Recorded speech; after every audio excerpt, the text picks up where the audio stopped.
आणि एक मोठी बातमी बघूयात।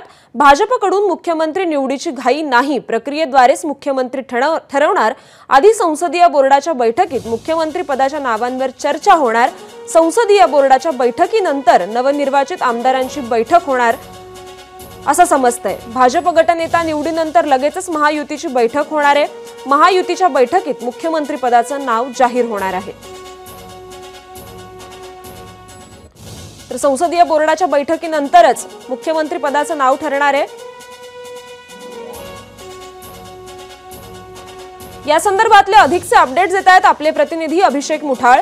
अभिषेक, एकूणच भाजपकडनं मुख्यमंत्री निवडी संदर्भात घाई जी आहे ती आपल्याला होणार नाहीये असं देखील कळत आहे। या प्रक्रियेद्वारेच एकूण जी प्रक्रिया पार पडणार आहे त्याद्वारेच मुख्यमंत्री हा ठरवला जाणार आहे। सगळ्यात आधी जर पाहायचं तर संसदीय बोर्डाच्या बैठकी संदर्भात मुख्यमंत्र्यांच्या नावावर आपल्याला चर्चा होताना पाहायला मिळणार आहे।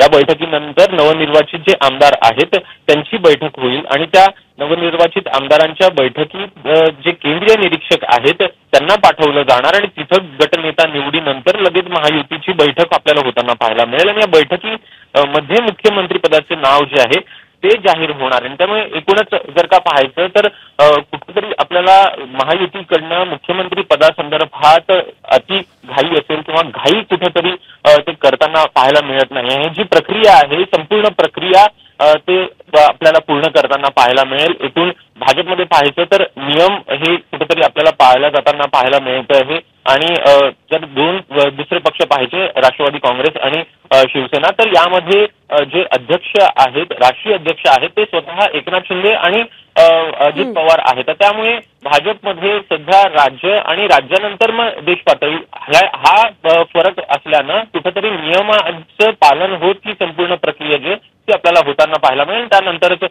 मुख्यमंत्री नेमका कोण होणार हे आपल्याला कळणार आहे। नक्कीच, धन्यवाद अभिषेक आपण दिलेल्या या सविस्तर माहितीसाठी। एबीपी माझा, उघडा डोळे बघा नीट।